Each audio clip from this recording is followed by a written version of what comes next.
என்ன சார் கேட்டீங்க?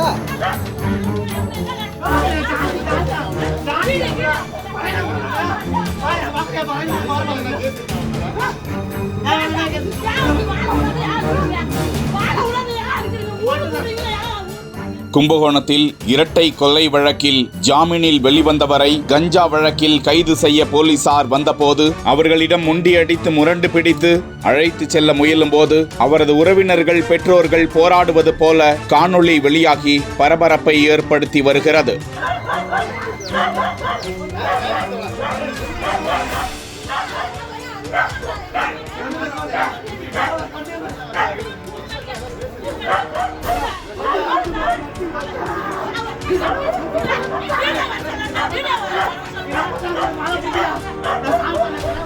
அவரை கைது செய்த காவல்துறையினர் அவர் கஞ்சா விற்பனையில் ஈடுபட்டார் என வழக்கு பதிவு செய்து விசாரித்து வருகிறார்கள்.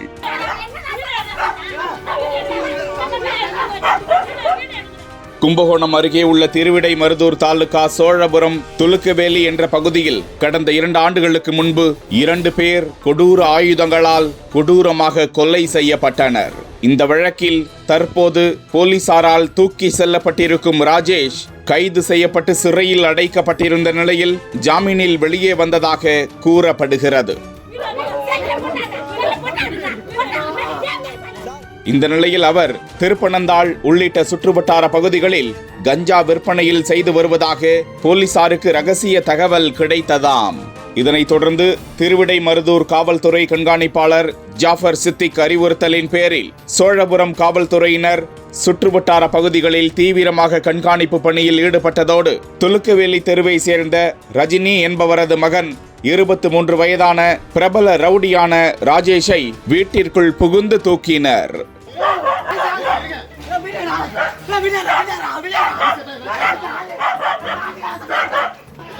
என்ன சார் கேட்டீங்க?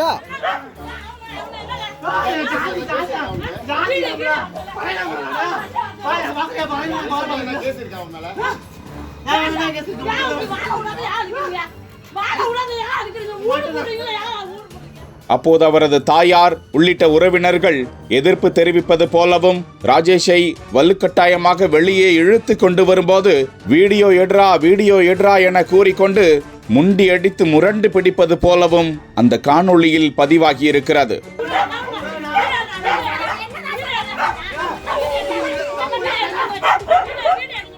அவரை தூக்கிச் சென்ற காவல்துறையினர் தீவிர விசாரணை மேற்கொண்டதோடு அவர் 1 கிலோ 200 கிராம் எடையுள்ள கஞ்சா பொருட்களை வைத்திருந்ததாக வழக்கும் பதிவு செய்து விசாரித்து வருகிறார்கள்.